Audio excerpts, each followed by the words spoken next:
자, 그 다음으로는 정상 상태를 우리가 해봤으니까 이제 심부전 환자에 대한 시뮬레이션을 한번 진행을 해보겠습니다. 자, 그 전에 압력을 먼저 다시 불러서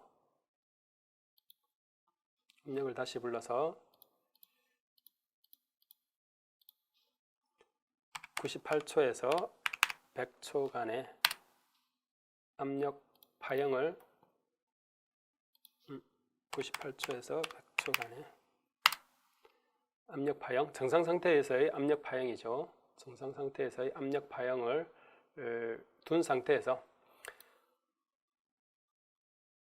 심부전 환자를 설정을 해보겠습니다. 심부전, 이제 수축성 심부전 환자를 설정하기 위해서 ventricular contraction scale을 우리가 이제 적절히 조절을 하면 되는데요.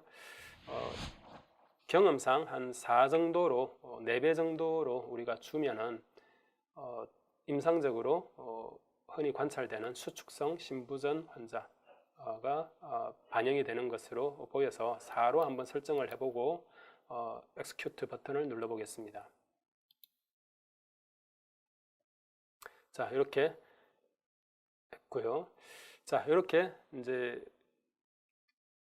ventricular contraction scale을 4로 해서 심부전 환자를 가정을 해서 시뮬레이션을 했더니 파형이 플럭추에이션이 일어나는 것을 볼 수가 있습니다.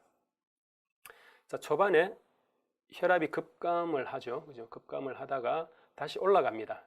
이 올라가는 이유는 자율조절 신경계, 즉 바로 리플렉스가 세팅이 되어 있죠. 그죠? 바로 리플렉스가 작동을 해서 혈압을 상승시키는 역할을 하게 됩니다. 이 혈압을 상승시키는 방법은 잘 아시겠지만 심실의 수축 강도를 높이는 자율조절 신경계, 그리고 파리퍼럴 말초 혈관들의 저항을 높이는 방법, 그 외에 몇 가지 방법들이 더 있겠죠.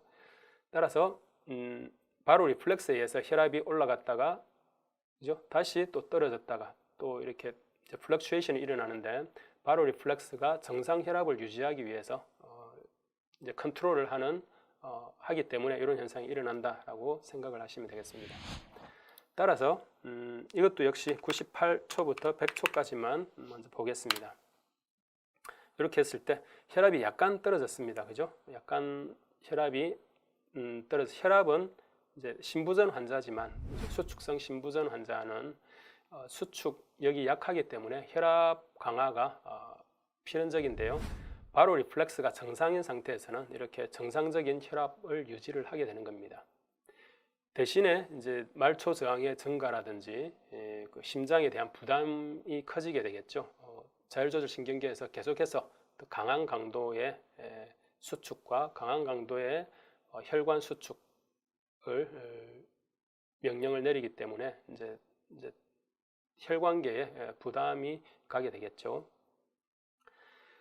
자, 이때에 이제 압력을 우리가 받고요. 이제 플로우도 한번 볼까요? 플로우를 보면 이것도 마찬가지로 98초에서 100초간의 플로우를 보면 이렇습니다. 정상일 때와 이제 그 밸브가 이상이 없기 때문에 이제 순차적으로 수축, 플로우가 발생이 되는 것은 우리가 그대로 관찰을 할 수가 있습니다. 그래서 플로우 레이트가 이제 차이가 있겠지만 이제 이것으로부터 이제 혈압과 플로우 레이트를 예측을 해서 어느 심부전 상태에서는 어떻게 혈압이 반영이 되고 중요한 부위에서의 혈류량이 어떻게 변화가 되는지를 볼 수가 있겠습니다. 자, PV 선도도 한번 보겠습니다. PV. 자, 이제 0초부터 100초간의 이제 PV 선도의 변화를 볼 수가 있는데요. 오른쪽으로 많이 치우치는 것을 볼 수가 있습니다. 지금 혈압이 정상이 아니기 때문에 이제 심부전 환자의 경우에 심실의 수축력이 약하기 때문에 바로 리플렉스가 계속해서 혈압을 올리기 위해서 이제 보정하는 과정 때문에 계속해서 오른쪽으로 치우치는 것을 볼 수가 있습니다. 오른쪽으로 치우친다는 얘기는 심실의 부피가 계속해서 증가한다라는 얘기가 되겠죠. 그죠? 그 얘기는 혈액이 심장에 자꾸 축적이 된다라는 거죠. 혈액을 빨리 짜서 혈관으로 보내줘야 되는데 심장이 많은 혈액을 보유를 하게 되는 상황이 되겠습니다. 따라서 이것을 이제 충만성 심부전이라고 부르겠습니다.